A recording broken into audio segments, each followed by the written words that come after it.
Welcome to special analysis. నేను రమ్మ మండవ. ఈరోజు అనాలిసిస్లో భాగంగా మనం తీసుకోబోతున్న టాపిక్ ఏంటంటే, తెలంగాణ సీఎం రేవంత్ రెడ్డి జగన్మోహన్ రెడ్డి మీద పగబట్టారా అంటే, గత కొన్ని రోజులుగా జరుగుతున్న పరిణామాలన్నీ కూడా దాన్నే నిజం చేస్తూ ఉన్నాయి. లేటెస్ట్గా రేవంత్ రెడ్డి జగన్మోహన్ రెడ్డిని ఉద్దేశించి చేసిన కామెంట్స్ మనం చూసినట్లయితే, నిజంగానే రేవంత్ రెడ్డి జగన్మోహన్ రెడ్డి విషయంలో సీరియస్గా ఉన్నారన్న సంగతి కూడా మనకు అర్థమవుతుంది. ఇక్కడ చూస్తే అదే జరిగితే జగన్ సంగతి తేలుస్తా అంటూ కూడా రేవంత్ రెడ్డి వార్నింగ్ ఇచ్చారు. ఇందుకు ఏ విషయం జరిగితే, ఏది జరిగితే జగన్ సంగతి తేలుస్తా అన్నారు రేవంత్ రెడ్డి. రేవంత్ రెడ్డి వేసే అడుగులు జగన్మోహన్ రెడ్డి విషయంలో, టువర్డ్స్ షర్మిల విషయంలో అదే స్థాయిలో ఉన్నాయి. ఆయన చేసే కామెంట్స్ కూడా ఒకసారి మనం చూసినట్లయితే, లేటెస్ట్గా రేవంత్ రెడ్డి వైఎస్ జయంతి సభలో ఆయన ఏపీకి రావడం జరిగింది. ఆ సభలో పాల్గొనేందుకు చీఫ్ గెస్ట్గా షర్మిల ఆయనకు ఆహ్వానం కూడా అందించారు. తను ఓటమి పాలయ్యాక కడప ఎంపీగా ఓడిపోయినారు. పీసీసీ హోదాలో కూడా ఆమె ఓటమి జరిగినట్టే. రాష్ట్ర వ్యాప్తంగా ఒక్క స్థానాన్ని కూడా కాంగ్రెస్ గెలుచుకోలేకపోయింది. కూటమి విజయదుందు మోగించింది.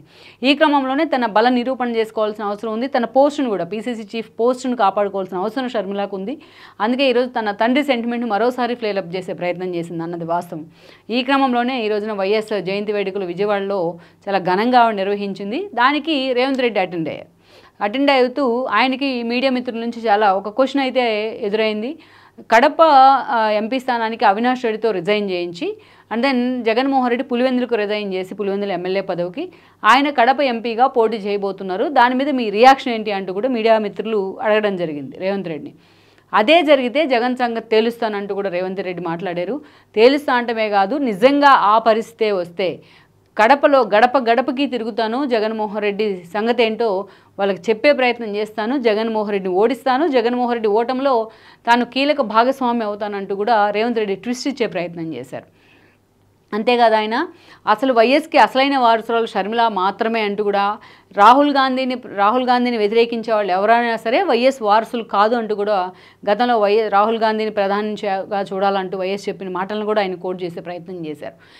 ఇక్కడ చూసినట్లయితే ఆ స్థాయిలో రేవంత్ రెడ్డి ఎందుకు జగన్మోహన్ రెడ్డి మీద కాన్సన్ట్రేషన్ చేస్తూ ఉన్నారు. ఇక్కడే ఒకటి ట్విస్ట్ ఏంటంటే, కేవలం షర్మిల కోసం ఆయన మాట్లాడారా, లేకపోతే కాంగ్రెస్ ఆల్రెడీ ఏపీలో కాంగ్రెస్ మళ్ళా రీవ్యామ్ చేసే ప్రయత్నంలో షర్మిల చేసిన ప్రయత్నానికి సహకరిస్తూ మాట్లాడారు అనేది మనం పక్కన పెడితే, బట్ జగన్మోహన్ రెడ్డిని ఉద్దేశించి రేవంత్ చేసిన కామెంట్ మాత్రం ఈరోజు వైరల్ అవుతూ ఉన్నాయి. గతంలో మనం చూసినట్లయితే రేవంత్ రెడ్డి సీఎం కాకముందు రేవంత్ రెడ్డి అనే చర్చ పెద్దగా ఎక్కడా రాలేదు. ఎందుకంటే కేసీఆర్తో చాలా సన్నిహితంగా జగన్మోహన్ రెడ్డి ఉంటూ వచ్చారు. అసలు జగన్మోహన్ రెడ్డి విజయంలో కూడా కేసీఆర్ రిటర్న్ గిఫ్ట్ పాలిటిక్స్ ఉన్నాయనేది కూడా మనకు తెలిసిందే. ఈ క్రమంలోనే రేవంత్ రెడ్డి ఎప్పుడు కూడా జగన్మోహన్ రెడ్డితో దూరం పాటిస్తూనే వచ్చారు. వాళ్ళిద్దరు కలిసి కూర్చొని మాట్లాడుకున్న సందర్భం కానీ, కలిసిన సందర్భాలు కానీ, ఒకరి మీద ఒకరు టార్గెట్ చేసుకున్న సందర్భాలు కానీ కూడా ఎక్కడా లేవు.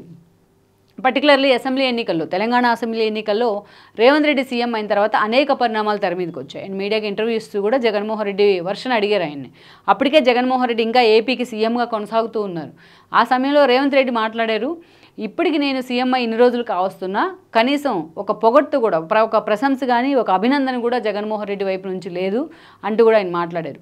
అదే సమయంలో కేసీఆర్ తుంటి విరిగి ఫామ్ హౌస్లో పడి తుంటి విరగొట్టుకున్న హాస్పిటల్లో ఉంటే జగన్మోహన్ రెడ్డి కేసీఆర్ని పరామర్శించారు. బట్ మాజీ సీఎం అయిన కేసీఆర్ని, బట్ సీఎం అయిన పక్క రాష్ట్రమే, పక్కనే ఉన్న తెలుగు రాష్ట్రం, ఒకప్పుడు కలిసే ఉన్నాం, ఎక్కడా ఫోన్ చేసి కనీసం తనను అభినందించలేదు అంటూ కూడా రేవంత్ రెడ్డి మీడియా ముందు ఫస్ట్ సారిగా ఓపెన్ అయ్యారు.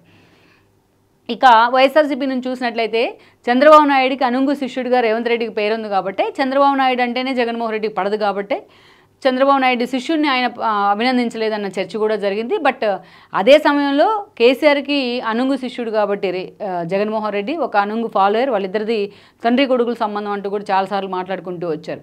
సో అందుకని కేసీఆర్కి ఎక్కడ హట్ అవుతారో, కేసీఆర్కి రేవంత్ రెడ్డిని అభినందిస్తే తాను కేసీఆర్ ఎక్కడ హట్ అవుతారో అన్న ఒకే ఒక్క రీజన్తోనే ఏదైతే రేవంత్ రెడ్డి విషయంలో చాలా సైలెంట్గా జగన్మోహన్ రెడ్డి ఉండిపోయారన్న చర్చ జరిగింది. ఇక చంద్రబాబు నాయుడు తనకి బద్ధశత్రువు కాబట్టి ఆయన శిష్యుడైన రేవంత్ రెడ్డి సీఎం కావడాన్ని జగన్ అంత ఈజీగా డైజెస్ట్ చేసుకోలేకపోయారన్న చర్చ కూడా జరిగింది. కారణాలు ఏవైనా రేవంత్ రెడ్డిని మాత్రం కనీసం ఫోన్ చేసి ఆయన సీఎం అయినందుకు అభినందించిన సందర్భం అయితే లేదు జగన్మోహన్ రెడ్డి వైపు నుంచి. ఇక అది ఒక ఇష్యూ అయితే, ఇక అనేక అంశాల్లో జగన్మోహన్ రెడ్డి తీరుని ఎప్పుడూ కూడా రేవంత్ రెడ్డి మాట్లాడుతూ ఉన్నారు. రేవంత్ రెడ్డికి సంబంధించి, జగన్మోహన్ రెడ్డికి సంబంధించిన సోషల్ మీడియా అనేక రకాల కామెంట్స్, నాగార్జున యాదవ్ లాంటి వాళ్ళు ఆయన్ని కొరియర్ బాయ్ లాగా మాట్లాడుతుంటే ఆయన మీద లేటెస్ట్గా నాగార్జున యాదవ్ మీద కేసు ఫైల్ చేసిన సిచ్యువేషన్ ఉంది. అలా చంద్రబాబు నాయుడిని అండ్ టీంని, లోకేష్ని ఎలాగైతే టార్గెట్ చేస్తూ వచ్చిందో వైఎస్ఆర్సీపీ, రేవంత్ రెడ్డిని కూడా టీడీపీ నేతగానే చూస్తూ వచ్చారు. ఆయన సీఎం అయినా కూడా సీఎంగా ఆయన్ని గుర్తించడానికి కూడా జగన్మోహన్ రెడ్డి అండ్ టీం ఇష్టపడలేదు. సో ఆ కోపం, ఆ గ్లెడ్జ్ అయితే రేవంత్ రెడ్డిలో, అసహనం అసహనం అయితే ఉందనుకోవాలి రేవంత్ రెడ్డి మీద. ఇదంతా ఒక ఎత్తు అయితే ఈరోజు షర్మిల గతంలో ఎలాగున్న వాళ్ళ మధ్య సంబంధాలు ఈరోజు షర్మిల అన్నతో డిఫర్ అయి ఉన్నారు. కాంగ్రెస్లో జాయిన్ అయ్యి పీసీసీ చీఫ్ పదవితోని ఏపీలోకి ఎంట్రీ ఇచ్చున్నారు. అలాంటి షర్మిలకు బద్ద శత్రువు ఎవరంటే జగన్మోహన్ రెడ్డి. అందుకే రేవంత్ రెడ్డి ఇప్పుడు ఎన్నికలకు ముందు మేనిఫెస్టో రిలీజ్కి వచ్చినా అంతకుముందు వచ్చిన జగన్మోహన్ రెడ్డిని టార్గెట్ చేస్తూనే ఆయన మాట్లాడడం జరిగింది. తద్వారా టీడీపీకి లాభం జరుగుతుందా అన్న ఒక చర్చ కూడా అప్పట్లో వచ్చింది. బట్ కారణాలు ఏవైనప్పటికీ మాత్రం రేవంత్ రెడ్డి మాత్రం డే 1 నుంచి అటు రాజకీయ పరంగా కావచ్చు, కాంగ్రెస్ ఎదిరించి జగన్మోహన్ బయటకు వచ్చాడన్న ఒక వాదన కావచ్చు, వైఎస్ రాజశేఖర రెడ్డిని ఓన్ చేసుకుంటూనే జగన్మోహన్ రెడ్డిని ఎన్నోసార్లు రేవంత్ రెడ్డి విమర్శలు చేసిన సందర్భాలు అయితే ఉన్నాయి. ఇక చంద్రబాబు నాయుడు శిష్యుడు అని తను పదే పదే వైఎస్ఆర్సీపీ నేతలు సంబోధించడాన్ని కూడా రేవంత్ రెడ్డి ఆక్షేపం చేస్తూ వచ్చారు. ఇక ఎప్పుడైతే టీఆర్ఎస్ నేతలు కేసీఆర్తో సహా మిగతా నేతలంతా కూడా ఏపీలో ఎగ్జిట్ పోల్స్ అన్నీ చెప్తున్నప్పటికీ టీడీపీదే విజయమని, ఏపీలో జగన్మోహన్ రెడ్డి అధికారంలోకి రాబోతున్నారంటూ కేసీఆర్ అండ్ కేటీఆర్ లాంటి వాళ్ళు పదే పదే చెప్పడాన్ని కూడా అంత ఈజీగా డైజెస్ట్ చేసుకోలేకపోయారు రేవంత్ రెడ్డి. ఇక అవకాశం తనకు దొరికింది కాబట్టి ఈరోజు మొన్నటి ఎన్నికల్లో మేనిఫెస్టో రిలీజ్కి వచ్చారు. షర్మిల తరపున ప్రచారం కూడా చేశారు ఆయన. ఇక అదే స్థాయిలో ఈ రోజున వైఎస్ఆర్సీపీ మీద ఫోకస్ పెట్టమని కూడా ఆయన సూచిస్తూ ఉన్నారు మాజీ కాంగ్రెస్ నేతల్ని తిరిగి కాంగ్రెస్లోకి తీసుకోమని చెప్పేసి. అలాంటి సిచ్యువేషన్లో రేవంత్ రెడ్డికి ఆ క్వశ్చన్ ఎదురైంది. కడప నుంచి జగన్ పోటీ చేస్తే ఏం చేస్తారు అని. కడపలో ప్రతి గడప తిరుగుతాను, అవసరమైతే షర్మిల తరపున అన్ని కాన్స్టిట్యున్సీల్లో నేను ప్రచారం చేస్తాను, జగన్ ఓటంలో తానే కీలక భాగస్వామ్యం అవుతాను అంటూ కూడా అంత విగ్రస్గా రేవంత్ రెడ్డి మాట్లాడారు.